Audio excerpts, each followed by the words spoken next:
ministrar uma palavra para vocês nessa tarde que Deus tem colocado no meu coração. E o título dessa mensagem é: não seja escravo do que você vê. Olha para quem está ao teu lado, diga a essa pessoa: não seja escravo do que você vê. E agora abre a tua Bíblia no profeta Ezequiel, capítulo 18. Profeta Ezequiel, capítulo 18, versículo 14.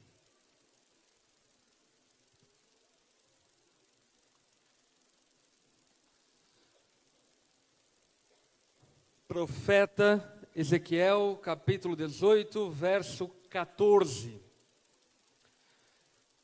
Esse capítulo 18 do profeta Ezequiel, ele aborda e trata um assunto muito fundamental para o nosso entendimento e principalmente para a nossa libertação de alguns paradigmas e de alguns misticismos que por vezes acabam dominando a mente, principalmente de brasileiros.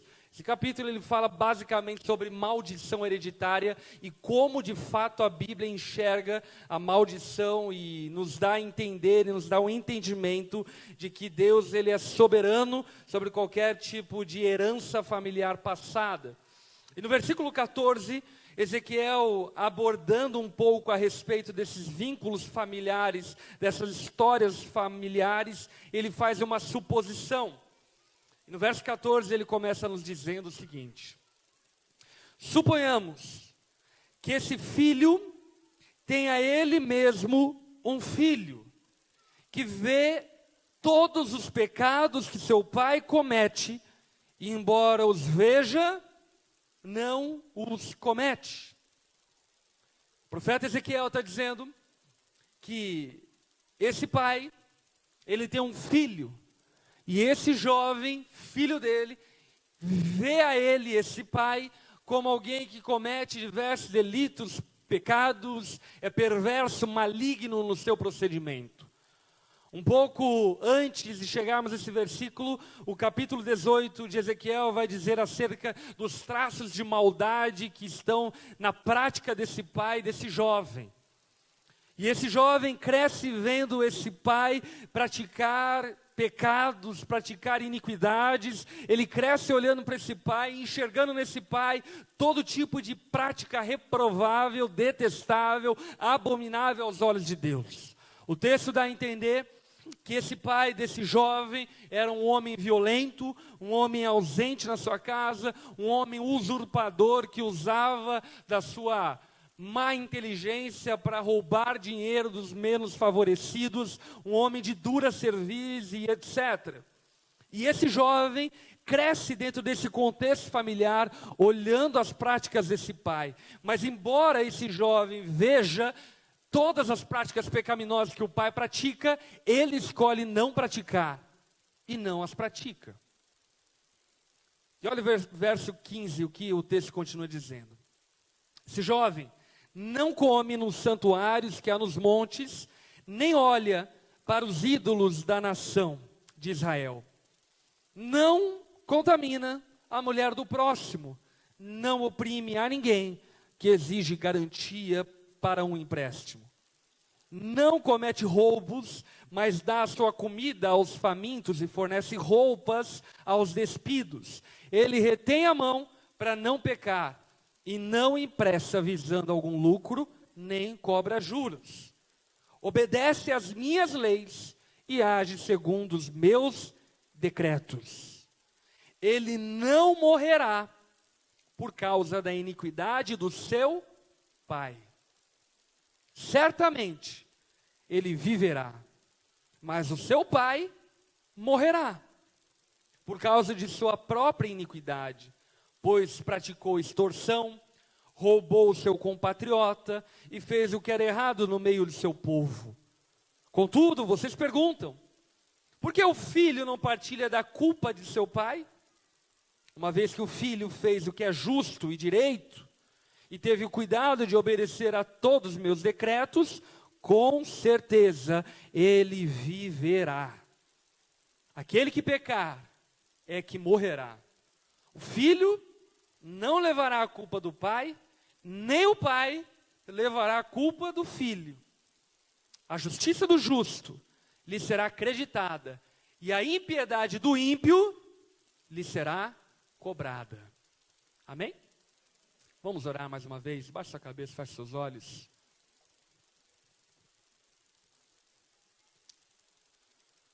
Jesus, obrigado pela graça de estarmos reunidos como igreja. Obrigado porque cremos que existe algo poderoso nessa reunião. A tua presença está aqui no nosso meio. E nós nos separamos essa porção da nossa semana para adorar a Ti, Jesus, para glorificar o Teu nome. Esse culto não é para nós, é para Ti. É para a Tua glória, para o Seu louvor. O Teu nome, Jesus, é o nome que está acima de todo nome. Elevado nas alturas, majestoso, santo, completamente santo, e é a Ti que nós rendemos adoração, louvor, honra e glória, Jesus. Seja adorado no meio da sua igreja. E por suas graças e misericórdias nós clamamos, Jesus. Dá-nos a graça de, apesar de esse culto ser para Ti, ainda podermos comer das migalhas que caem da sua mesa. E podermos usufruir de alimento para a nossa alma, de alimento para a nossa vida, para que vivamos de acordo com a Tua vontade e glorifiquemos ao Senhor a partir da nossa vida. Espírito Santo de Deus, você tem liberdade no nosso meio. Você tem liberdade para nos falar aquilo que não queremos ouvir, para falar-nos aquilo que talvez nossos ouvidos estejam tampados para ouvir. Espírito Santo, seja livre no nosso meio para nos exortar, nos corrigir, nos encorajar, para nos forjar de acordo com a sua vontade. Espírito Santo, dá-nos discernimento, entendimento. Você que sonda o coração do Pai, sonda e conhece o nosso coração, conecta o nosso coração ao coração do Abba, para que possamos crescer em entendimento, graça e sabedoria, e a nossa vida, em tudo, possa apontar para o louvor da sua glória. Enche-nos de entendimento, Jesus. Dá-nos revelação da palavra revelada na Tua palavra, para que ela possa gerar e produzir vida em nós, para a glória e louvor do Seu nome que nós oramos. Amém, Jesus. Amém. Esse texto basicamente conta a história de um jovem rapaz que vê os pecados do seu pai, que vê a iniquidade do seu pai. Ele cresce num contexto familiar deplorável, mas que mesmo crescendo nesse contexto familiar deplorável, ele decide não ser escravo daquilo que ele via na sua infância, mas ele constrói uma história completamente diferente daquela que ele observou durante toda a sua infância.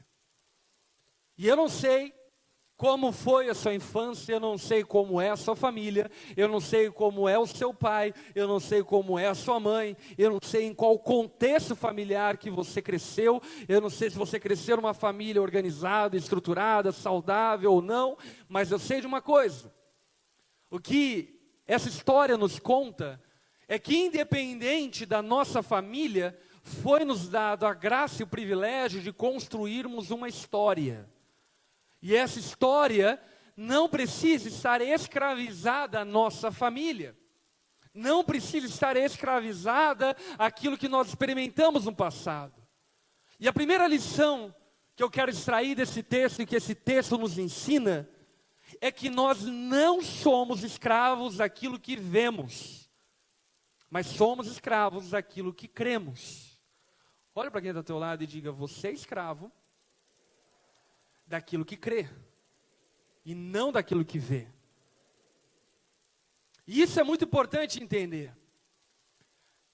Se você quer transformar uma pessoa, não transforme aquilo que ela vê, transforme aquilo que ela crê. E esse é o motivo pelo qual, por exemplo, tanta gente de origens tão complicadas, complexas, ainda assim conseguiram vencer na vida, prevalecer na vida e ir contra todo o diagnóstico de probabilidades futuras, pessimistas, e romper com todas essas amarras do passado e ter uma vida vitoriosa. Isso explica a história, por exemplo, de tantos médicos que saem de contexto de favela. Explica porque tanta gente que, apesar de ter uma família destroçada, conseguiu construir uma família estruturada e uma família louvável.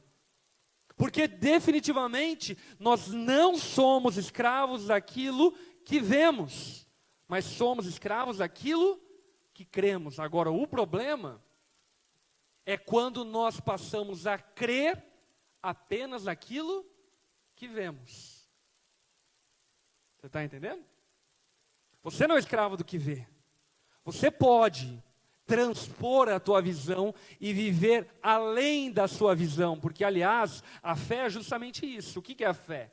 Firme fundamento das coisas que não se veem, nem se podem tocar. E foi para a fé que Cristo nos chamou para viver. Foi para a fé que Ele nos convidou para conduzir a nossa vida. Aliás, aquilo que a palavra nos diz a respeito de Deus é que o justo viverá pela fé. E se retroceder, Deus não se agradará dele. Ainda o escritor de Hebreus vai dizer que sem fé é impossível agradar a Deus. Portanto, Jesus, a palavra de Deus, nos convida a vivermos sobre a perspectiva da fé, que enxerga o invisível, que enxerga o que não se vê, que crê o que não é palpável, tangível, o que não se pode tocar. Portanto, nessa tarde eu convido você a romper com a tua visão e parar de ser, em certa medida, racionalista ao ponto de basear apenas as suas crenças a partir da sua visão. E por que eu te convido a fazer isso? Eu te convido a fazer isso porque se você não fizer isso, você será escravo das suas limitações. Você será escravo daquilo que você vê. E olhando para a história, nós percebemos várias coisas, tanto espirituais quanto também não espirituais, a respeito de pessoas que decidiram viver por uma esperança maior do que aquela que elas enxergavam. A primeira história é óbvio, essa que nós estamos lendo, Ezequiel capítulo 18. Porém, se nós formos para Gênesis capítulo 1, versículo 1, a palavra vai dizer: no princípio criou Deus os céus e a terra. A palavra usada no hebraico para falar que Deus criou é bará. Essa palavra bará, traduzida para o nosso bom português, significa literalmente trazer à existência aquilo que não existe. Trazer à existência coisas a partir do nada. A pergunta que eu te faço é: como Deus criou tudo?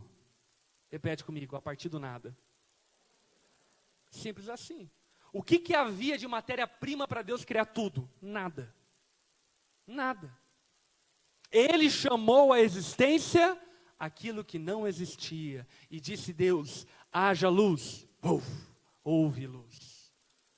E disse Deus: haja firmamento, separação das águas do céu das águas da terra. E houve separação. Haja separação entre o mar e a terra, e houve. Haja luminares no céu, houve. Haja vegetais da terra, e houve. Haja animais que se movem rente ao chão, que andam no mar, que voam no céu, e houve. O que a criação nos ensina é que Deus não precisa de absolutamente nada para fazer tudo. E talvez você, olhando para a sua vida, para a sua experiência pessoal, você talvez enxergue nada. Você olha para o teu casamento, olha para o teu marido, e é pior que nada, porque é negativo. Olha para a tua esposa e dá um desânimo. Eu falo: é com essa varoa que eu vou passar o resto da vida. Que desespero. Você olha para a sua vida profissional e não enxerga nada, mas eu quero dizer para você que nada é tudo que Deus precisa para fazer tudo. Portanto, se você não tem nada, você já tem tudo que Deus precisa. Olha só que glória. E o convite da palavra é justamente que eu e você sejamos guiados por aquilo que cremos, e não por aquilo que vemos. Até porque a visão, muitas vezes, é a nossa maior inimiga. E aqui vão algumas lições bíblicas para te exemplificar isso. Lembra quando o povo de Deus israelita estava chegando na terra prometida? Alguns espias foram lá e viram gigantes, e viram terra engolindo homens, e porque eles viram, eles não creram que poderiam entrar, apesar de Deus dizer a eles que Ele daria aquela terra por herança. A visão foi a inimiga deles. Agora, vamos aqui contar uma história diferente. João capítulo 9. Jesus está andando e ele enxerga um cego de nascença. E quando ele vê aquele cego de nascença, ele pergunta para aquele cego se ele queria ser curado. E quando ele pergunta àquele cego se ele queria ser curado, ele diz sim. O que Jesus faz? Ele cospe no chão. É isso mesmo, meu irmão. Jesus puxa a saliva lá do seu interior. Cospe no chão, mistura com terra, pega aquela saliva com terra e passa nos olhos daquele homem e diz, vai lavar-se no tanque de Siloé. E aquele homem foi do lugar onde Jesus estava com ele até o tanque de Siloé. Eu estava em Israel no ano passado e a distância desse lugar até o tanque de Siloé é cerca de 10 quilômetros. Um cego andando em uma cidade que não tinha acessibilidade. Mas o que é muito curioso, sabe o que é? Que provavelmente se aquele cego visse o que Jesus fez, ele não deixaria Jesus passar catarro no seu olho. Vamos pensar aqui. Se Jesus hoje estivesse aqui e perguntasse a você, você está com dificuldade na tua família? Tô, Jesus. E aí ele então, pera um pouco, cuspisse no chão, misturasse com terra e dissesse, deixa eu passar aqui minha saliva com terra na sua boca, porque essa família vai ser restaurada. Quantos de nós diriam para Jesus, em mim não, em mim não, passe qualquer pessoa, mas eu não. Por quê? Porque os nossos olhos, por vezes, podem ser os nossos maiores inimigos. Aquilo que nós vemos, por vezes, pode ser o nosso calcanhar de Aquiles, pode ser a nossa fraqueza, pode nos impedir de ver o sobrenatural de Deus acontecer na nossa vida. Aquele cego de nascença, sem sombra de dúvida, permitiu que Jesus passasse a saliva porque ele não enxergava. Por quê? Porque a nossa visão pode ser nossa inimiga. Por esse motivo, meus irmãos, não seja escravo daquilo que você vê. E quando nós olhamos para esse jovem de Ezequiel, capítulo 18, nós percebemos exatamente isso. Ele olhou para o pai dele, praticando todo tipo de erro, praticando todo tipo de pecado, e mesmo vendo tudo aquilo, sabe o que ele disse? Eu vou ser um pai diferente.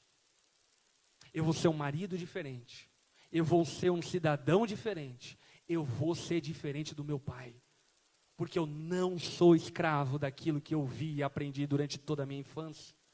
Ele rompeu com a sua visão. Ele rompeu com a sua referência. E eu quero dizer para você, no nome de Jesus, talvez Deus esteja te chamando para ser uma referência que você nunca teve.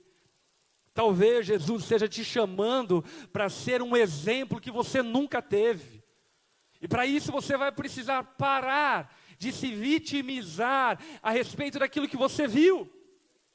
Você vai ter que parar de olhar para trás e se vitimizar, dizendo, eu não posso ser um marido assim assado, porque o meu pai era assim assado. Não, você não é escravo daquilo que você vê. Se hoje você decidir crer em Deus, a tua história será completamente mudada. Será completamente outra. Porque nós somos escravos daquilo que cremos e não daquilo que vemos. Por isso Jesus, ele não veio mudar aquilo que nós vemos, mas ele veio mudar aquilo que nós cremos. Porque Deus tanto amou o mundo que entregou seu Filho unigênito para que todo aquele que nele crer não pereça, mas tenha a vida eterna. Mude a crença de uma pessoa que você muda a vida dela. Mude a crença de uma pessoa que você transforma a história dela. E por isso que Jesus tem transformado a história de tanta gente. porque Ele tem mudado aquilo que nós cremos, apesar de continuarmos vendo aquilo que os nossos mesmos olhos enxergavam no passado. Mas agora a nossa fé não permite mais que nós sejamos escravos daquilo que vemos. Então, a primeira lição que eu queria guardar no seu coração nessa noite é: você não é escravo do que vê, você é escravo do que crê. Por isso, se preocupe em crer certo. Se preocupe em crer certo. Porque crer certo te garantirá que as promessas de Deus sejam cumpridas na sua vida. E vale a pena muito lembrar que fé, crer em Deus, não é a mesma coisa que otimismo. Amém? Não é a mesma coisa. É importante ser otimista na vida. Mas ter fé em Deus é se apropriar da sua palavra, das suas promessas, do que Ele prometeu, do que Ele falou que faria. Isso é ter fé. E Jesus te convida a romper com a tua visão e abraçar em fé aquilo que você crê em Deus. Segundo ponto que eu quero abordar com você nessa tarde, é um ponto muito importante, porque mexe muito, eu diria, com o brio de algumas pessoas. E qual é o ponto? A partir da história desse jovem, nós aprendemos que Deus não precisa mudar o seu passado para mudar o seu futuro. Olhe para quem está ao teu lado, diga isso: Deus não precisa mudar o seu passado para mudar o seu futuro. Por que eu afirmo isso a partir da palavra de Deus? Eu afirmo isso porque muitos de nós, patologicamente, estamos atrelados, amarrados ao nosso passado, pensando que o nosso futuro só será diferente se o nosso passado for resolvido. E deixa eu dizer algo para você: muitas coisas do seu passado não vão ser resolvidas. Tem coisas no passado que precisam ser enterradas, não resolvidas. Tem coisas no passado que precisam ser deixadas no passado, não resolvidas. Eu lembro, eu estava pregando no interior de Minas Gerais, em alguma cidade, eu não vou me lembrar qual, e eu pregando no final do culto, chegou um menino desesperado para mim, dizendo: pastor, eu tenho, enfim, uma vida muito difícil, muito complicado, eu não consigo ir para frente na minha história, eu não consigo ir para frente na minha vida, porque eu fiz algo abominável ao meu pai. O que eu faço, pastor? Eu olhei para ele e disse: simples, peça perdão a ele. Aí ele olhou para mim e disse: mas pastor, o problema é que meu pai morreu. Aí a pergunta que eu te faço é: se o pai dele morreu, acabou? Ele não pode agora pedir mais perdão ao pai dele, ele vai ter que carregar essa culpa para o resto da vida? Obviamente que não, meus irmãos. Obviamente que não. Se ele colocar o perdão diante do Senhor, o passado dele está resolvido em Jesus. O que eu quero afirmar para você é que muito do teu passado não vai ser diferente. Sabe, tem algumas pessoas com expectativa, por exemplo, de terem crescido numa família abusiva, tendo a expectativa de que algum dia você vai ter uma ótica diferente da família abusiva que você teve, e não vai chegar esse tempo. Os estupros, a violência, o abuso familiar, o abandono, a rejeição, as palavras de ódio lançadas sobre você não vão ser resolvidas. Mas a grande questão aqui a pontuar é que Deus não precisa mudar o seu passado para mudar o seu futuro. O teu passado não necessariamente está condicionando o seu futuro. O que Deus precisa acerca do seu passado, sabe o que é? Que você entregue ele nas mãos dele. Que você diga a Jesus: Jesus, eu sofri, eu fui traído, eu fui rejeitado, eu fui violado, eu fui violentado, mas isso está nas tuas mãos, Jesus. Eu abandono a minha vingança, eu perdoo quem me ofendeu, e eu estou preocupado com aquilo que você tem para o dia de amanhã, para a minha vida. É o que esse jovem fez. Ele olhou para o histórico familiar dele e não tentou resolver. Ele sabia que era irresolúvel, porque isso dependia apenas do pai dele. E dependendo uma vez apenas do pai dele, ele se concentrou naquilo que dependia dele. E aquilo que dependia dele era o quê? Entregar o passado para Deus para que Deus então pudesse construir o futuro e o destino profético que Deus tinha para a vida dele. E assim também é nas nossas vidas. Agora, normalmente quando nós falamos de passado, nós pensamos sempre em aspectos negativos, mas eu quero pontuar algo fundamental que poucas pessoas pontuam. Isaías capítulo 43, versículo 16. Isaías capítulo 43, versículo 16. Assim diz o Senhor, é Deus quem está dizendo. Aquele que fez um caminho pelo mar, uma vereda pelas águas violentas, que fez saírem juntos os carros e os cavalos, o exército e seus reforços. E eles jazem ali, para nunca mais se levantarem, exterminados, apagados como um pavio. O que Deus está recordando o povo dele? O que Deus está recordando o povo dele é do episódio onde o povo dele se defronta com o Mar Vermelho, e diante do Mar Vermelho estão ali 1 milhão de pessoas para atravessar o Mar Vermelho, e Deus assombrosamente faz com que o Mar Vermelho se seque, e esse 1 milhão de pessoas passe, atravesse o Mar Vermelho a seco. Todos eles atravessam, famílias, bois, carruagens, todos atravessam. Tendo os últimos atravessado, o exército de Faraó se aproxima e também vai tentar atravessar o Mar Vermelho. E na tentativa do exército de Faraó de atravessar o Mar Vermelho, o que aconteceu? O Mar Vermelho se fechou, dragou e sucumbiu todo o exército egípcio. Que dia glorioso, não é verdade? Que dia glorioso. Esse é o tipo de dia para o Facebook nos lembrar, lembrança de 10 anos. Atravessando o Mar Vermelho, selfie. Que dia glorioso, que dia incrível, que dia fantástico. Talvez você olhe para a tua história passada, 10 anos, 8 anos atrás, você estava casando, linda. Tudo em cima. 8 anos se passar, já está no 3º filho. Coisas mudaram um pouco aí na geografia do seu corpo. Teu marido lindo. Hoje você olha para ele e fala, está grávido? O que aconteceu?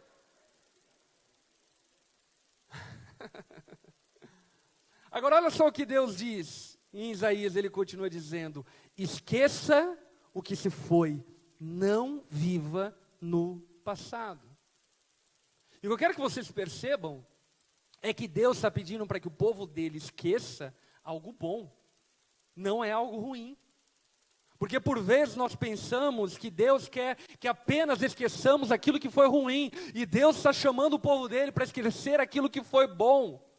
Sabe por quê? Deus diz, vejam, eu estou fazendo uma coisa nova. E ela já está surgindo, vocês não a reconhecem, até no deserto vou abrir um caminho e riachos no ermo.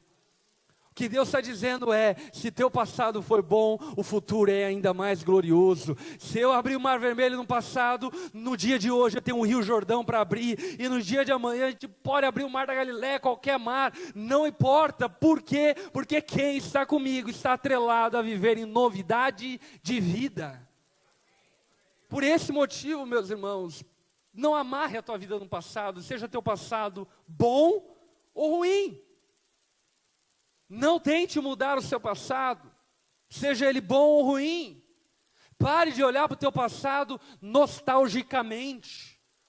Sabe, talvez alguns irmãos mais anciãos aqui na igreja olhem para o seu passado e dizem, quando eu tinha 20 anos, que tempo bom, eu servia a Deus. A pergunta que eu te faço é, você morreu que não pode mais servir Ele? Por que as glórias do passado não podem ser vividas no dia de hoje? Por que apenas o teu passado vai ser glorioso e o teu presente não? O que esse jovem nos ensina é que Deus não precisa mudar o nosso passado para mudar o nosso futuro. O que Deus precisa é que nós entreguemos o nosso passado a Ele, para que Ele então possa construir o nosso presente e o nosso futuro. E deixa eu te afirmar algo bíblico. O teu futuro é muito mais glorioso do que teu presente. E o teu presente é muito mais glorioso do que o teu passado. Meus irmãos, nós caminhamos de fé em fé, de glória em glória, cada dia numa glória maior, ainda que hoje seja um dia de adversidade. Mas sem sombra de dúvida, aquilo que Deus tem no porvir é mais glorioso do que o dia de ontem. Por isso, esqueça o que se foi no passado. Deus não precisa mudar o seu passado para mudar o seu futuro. E o terceiro ponto que eu quero extrair desse texto é: nós fazemos o que cremos, mas não precisamos crer no que fazemos. Confuso, não é? Mas repete o que eu estou falando aqui, para entrar aí na tua mente. Diz assim: fazemos o que cremos, mas não precisamos crer no que fazemos. Como assim? A nossa fé e o nosso relacionamento com Deus precisa nos levar à obediência. Amém? E a obediência, por vezes, ela vem esvaziada de crença de que aquilo vai dar certo, de que aquilo vai gerar algum resultado, de que aquilo vai produzir algum fruto. Por exemplo, Deus disse aos maridos: amem sacrificialmente as suas esposas. E talvez o único sacrifício que você queira fazer é o da tua esposa. E Deus está dizendo para você: obedeça. Faça sacrifícios pela tua esposa. Obedeça. E talvez você olhando para isso, você fique inerte, porque diz: eu não creio que se eu fizer alguma coisa vai mudar a realidade do meu casamento. Eu não creio. Eu não creio que se eu obedecer a Deus, Deus vai transformar aquilo que eu estou vivendo no meu casamento, porque no fim das contas, eu não creio que se eu levar minha esposa para jantar aquela jararaca, ela vai se constranger, se arrepender e ser uma esposa melhor. Eu não acredito.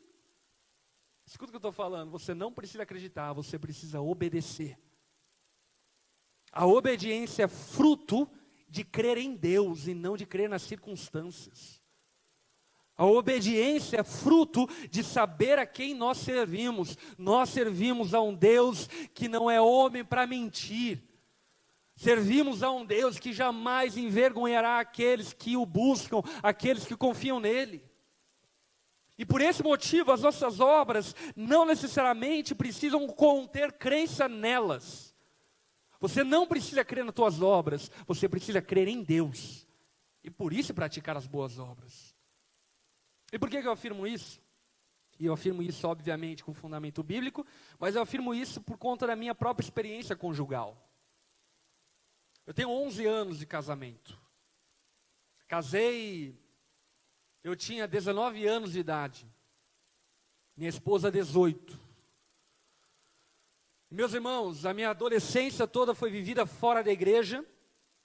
Me corrompi de todas as formas possíveis que você possa imaginar. E quando então Cristo me encontrou, eu tomei uma firme decisão. E a decisão era: Deus, eu vou te honrar, eu vou te servir, não quero mais saber de mulher. De homem também não. Mesmo. Mas não quero mais saber disso. Eu quero ser um missionário, quero ir para a África, ser um mártir da fé, alguma coisa do tipo. E eu lembro de orar isso a Deus, dizer: Deus, se tu quiser, eu vou ser celibatário, eu vou me consagrar para o ministério, e é isso. E sabe o que aconteceu?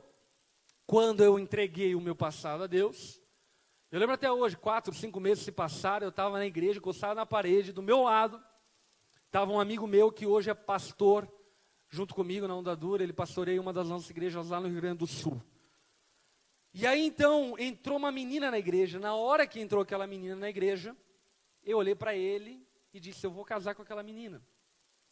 Eu não sei porquê, mas Deus me deu uma convicção de que ela seria minha esposa. Não sei explicar. E não, eu nunca quis casar e muito menos fiquei olhando para as meninas falando que ia casar com ela.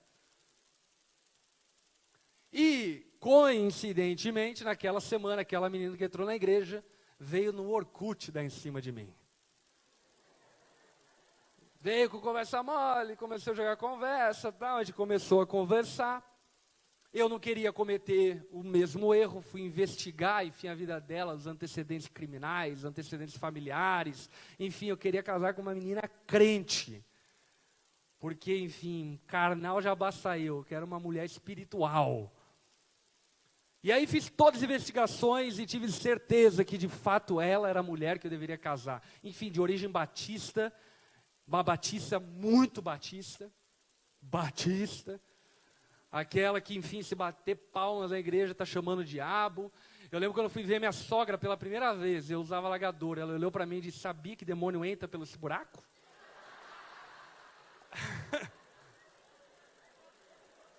E aí, então, eu tive a convicção, é essa família que eu tenho que abraçar. Família crente. Eu lembro que eu tive certeza que eu deveria casar com a minha esposa, uma vez que a gente estava na igreja, eu estava andando de skate em cima do palco. E aí eu pulei e tal, enfim, aí a Lari chegou para mim, assim, assustada, apavorada, olhou para mim e falou, Felipe, o que você está fazendo? Eu falei, estou andando de skate. Ela falou, não, você está profanando o altar do Senhor. Eu falei, nossa, olha o vocabulário de crente. Eu falei, é isso mesmo, é isso que eu preciso, quero casar com essa mulher. Nós casamos. A minha expectativa era que ela era um anjo. 4 meses de casamento, eu descobri que era um anjo caído. A mulher era virada no giraia, louca de tudo, louca. Crazy, very crazy, muito louca. Assim, não era um dia ou 2 dias que ela corria atrás de mim com faca, jogava panela, jogava garfo, jogava... Enfim, era louca. A aliança dela, meus irmãos, eu quase coloquei um GPS, que ela jogava todo dia no meio do mato. E ficava eu de madrugada procurando a aliança, porque, né, custou R$2.000. Ficava lá procurando a aliança. A mulher era muito louca. E quando eu olhava para o nosso casamento, sabe que eu percebia que não ia dar bom.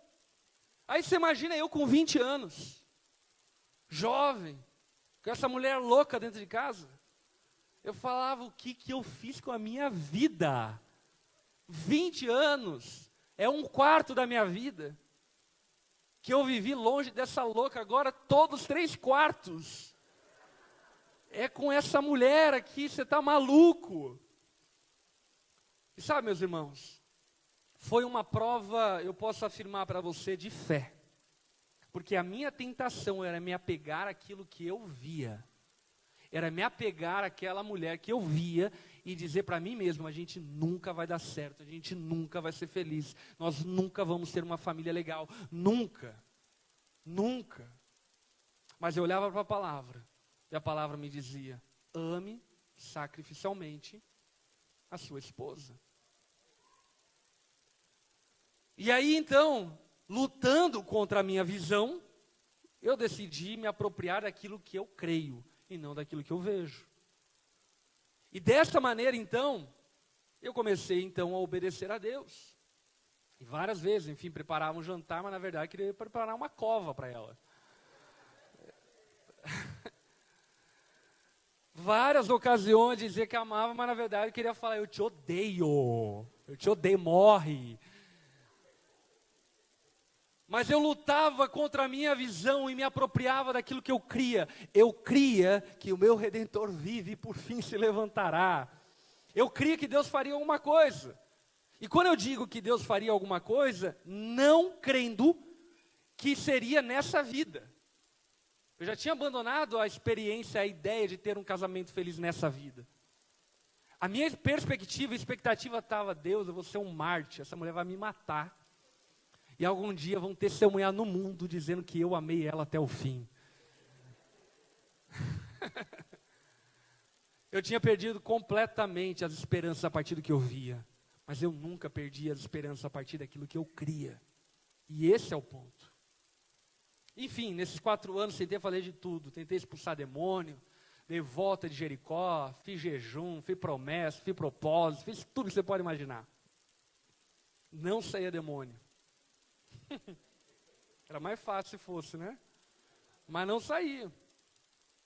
4 anos se passaram, enfim, Deus começou a dar respostas aos nossos dilemas e problemas. Ela foi diagnosticada com depressão, com síndrome bipolar. Posterior a isso, ela chegou ao entendimento que, na verdade, ela não havia entregue a vida a Jesus, decidiu entregar a vida a Jesus de fato. Eu tive a graça e o privilégio de batizar a minha esposa no 5º ano do nosso casamento. Diante da igreja toda, eu já era pastor de uma grande igreja, batizando a minha esposa.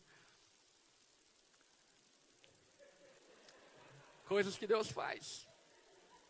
E eu posso afirmar para você, Deus transformou completamente a realidade daquilo que eu via e enxergava. Deus mudou completamente.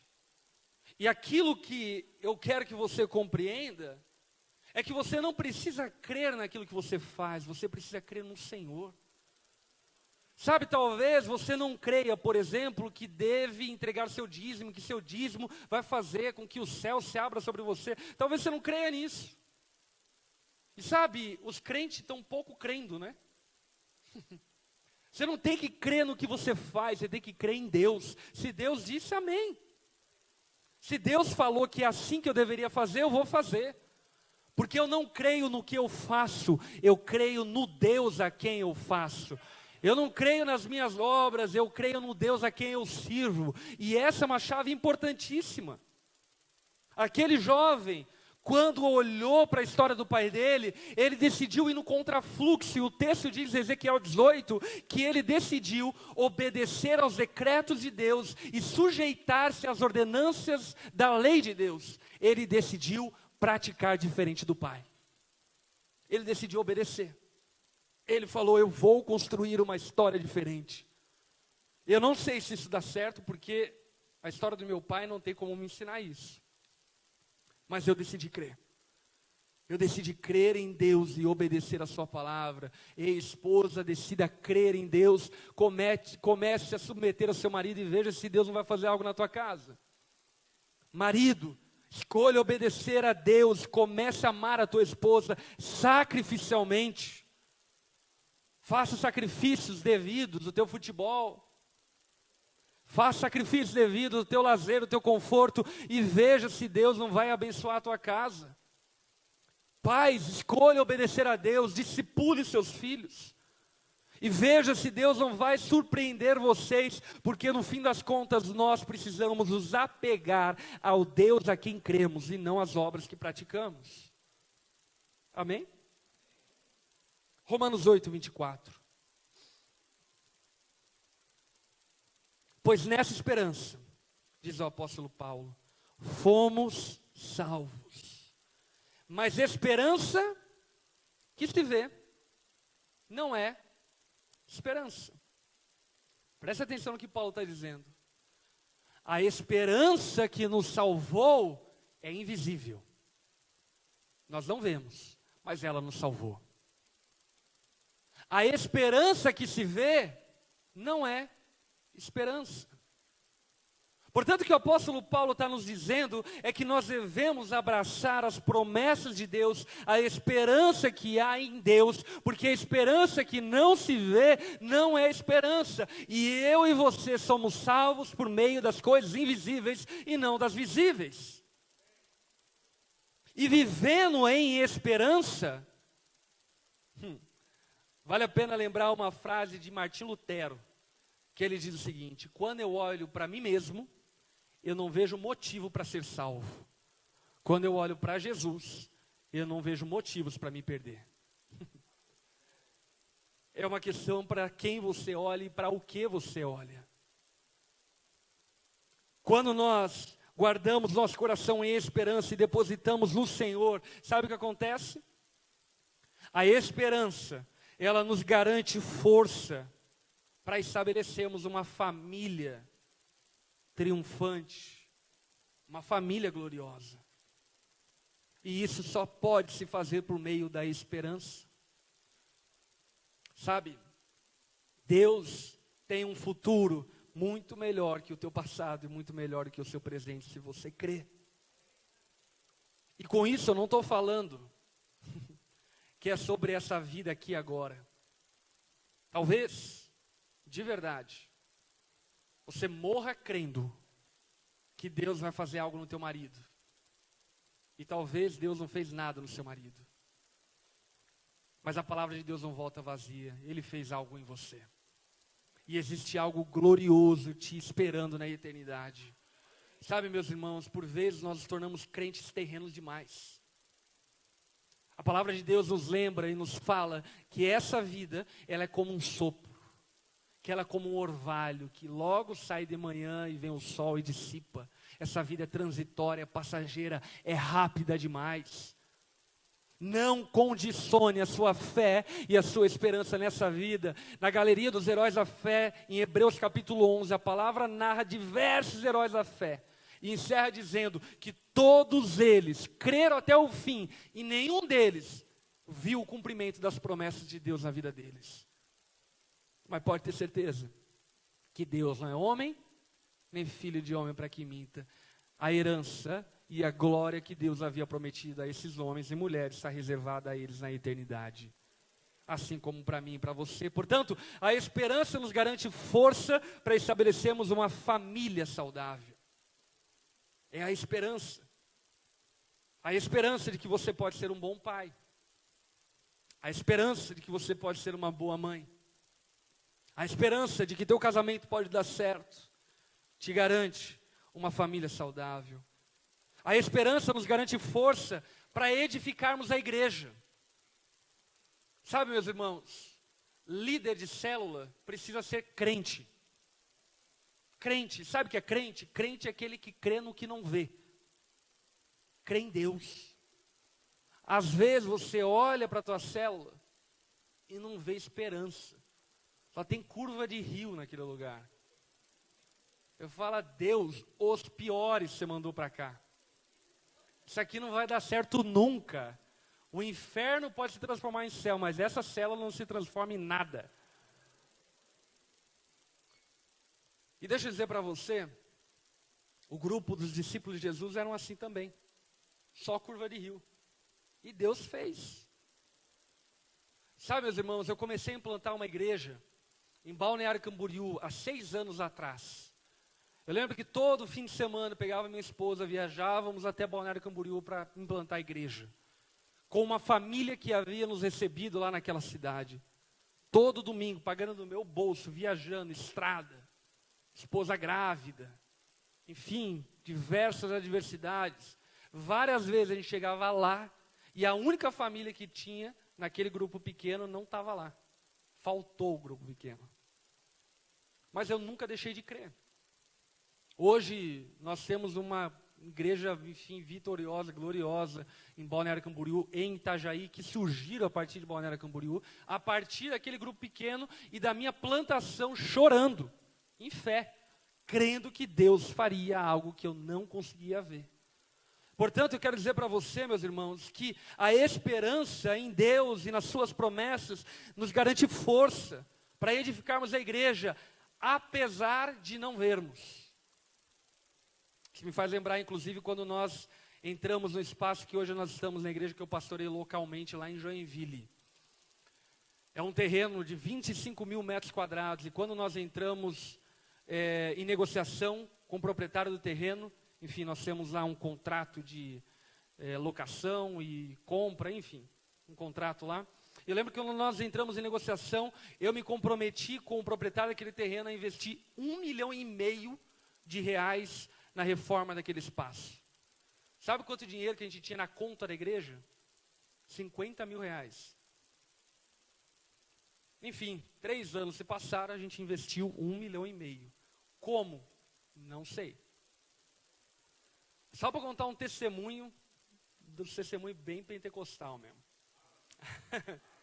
Teve uma semana que a vigilância sanitária passou lá e ainda a reforma estava inadequada, então eles disseram, olha, vocês têm um prazo de até tanto para construir os banheiros, a mobilidade, enfim, senão nós vamos embargar a obra de vocês e vocês não vão poder mais se reunir aqui. E aí então nós tivemos que canalizar todos os recursos da igreja para acabar a reforma, porque senão a igreja seria fechada, o prédio seria fechado. E com isso, nós secamos todo o dinheiro dos funcionários, pastores, todo mundo ia ficar sem salário naquele mês e ninguém sabia. E aí eu lembro que a administradora chegou para mim e disse: pastor, quem vai contar para todo mundo que não vai ter salário esse mês? Eu olhei para ela e disse: quem disse que não vai ter? Deus vai fazer. Eu lembro que isso era uma sexta-feira. Na segunda-feira eu estava chegando no escritório, a administradora da igreja chegou e disse: pastor, aconteceu alguma coisa errada. Crente é uma desgraça, né?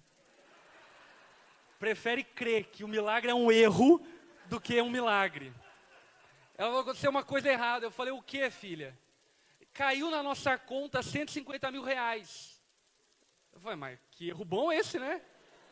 Vamos concordar. Ela falou: não, pastor, deve ter algum erro. Vou ligar lá para o gerente, porque não está certo isso. Aí ela ligou para o gerente confirmou. O gerente mais crente que ela. Confirmou: não, entrou esse valor aí, é um depósito, uma TED que fizeram, tal, e tal valor aí. Aí ela chegou para mim, toda sorridente, falou: pastor, entrou R$150 mil, vamos pagar salário de todo mundo. Eu falei: agora eu aviso. E aí o milagre, sabe o que é, meus irmãos? Que essa oferta que foi dada exatamente na semana que nós não tínhamos recurso nenhum. Estava seco. Não tínhamos recurso absolutamente nenhum. E quando nós fomos pesquisar quem foi essa pessoa, depois de algum tempo eu fui descobrir quem ela era. É uma pessoa, um amigo meu, que eu não via há 10 anos. 10 anos. Ele não é crente. Ele mora nos Estados Unidos. Ele é revendedor da Glock de arma. E ele acordou um dia de manhã e falou: vou dar uma oferta para o Lipão. E fez uma TED. Tranquilo, uma TED de R$150 mil. Fez uma TED e caiu. Eu nem lembrava quem era ele. Nem sabia quem era ele. Mas o que eu quero que você entenda é que quem tem esperança, experimenta dessas coisas mesmo. A gente não sabe de onde vem, não sabe como vai, mas sabe que Deus faz. Que Deus garante o nosso futuro, Ele garante o nosso destino. Eu não sei como, mas Ele vai fazer. Porque de fato, a esperança nos garante força para nós edificarmos a igreja. A esperança nos garante força para permanecermos fiel a Deus e mantermos o nosso relacionamento com Ele. Sem esperança, meus irmãos, nós naufragamos hoje. Mas com esperança, ainda que o mar seja tempestuoso, a tempestade só agilizará o nosso encontro com Jesus. Amém? Baixe tua cabeça, feche seus olhos.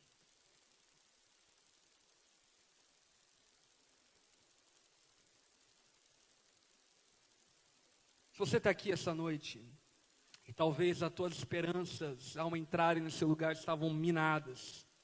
A tua fé, a tua expectativa do dia de amanhã, estavam derrubadas, estavam no chão. De alguma forma, o Espírito Santo, enquanto eu falava, ministrou o teu coração e falou para você: ei, é isso. E eu creio que essa noite é uma noite de renovo para a sua vida nesse sentido. Se você precisa de renovo na sua esperança, na sua fé, eu não sei qual é o desespero que tem te assolado, mas se você precisa de renovo, de esperança, eu quero convidar você a ficar em pé no seu lugar para eu orar por você.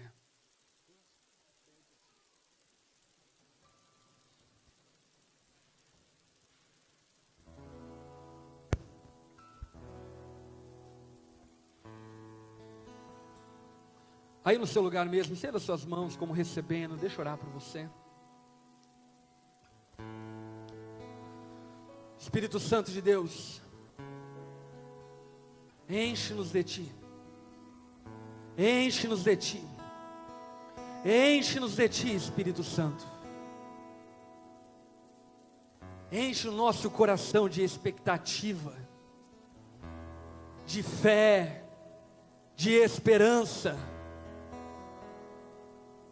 Levanta, Pai, nessa tarde, mulheres derrubadas pelo cansaço, de tanto lutar pela sua casa, pela sua família, entraram em um lugar de desespero. Levanta-os, ó Pai, nessa noite.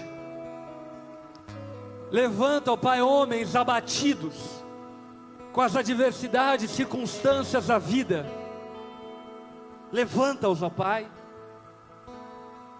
Levanta a tua igreja. Levanta o teu povo. Levanta, ó Pai, os nossos olhos para os montes de onde vem o nosso socorro. Espírito Santo, tira os nossos olhos daqui.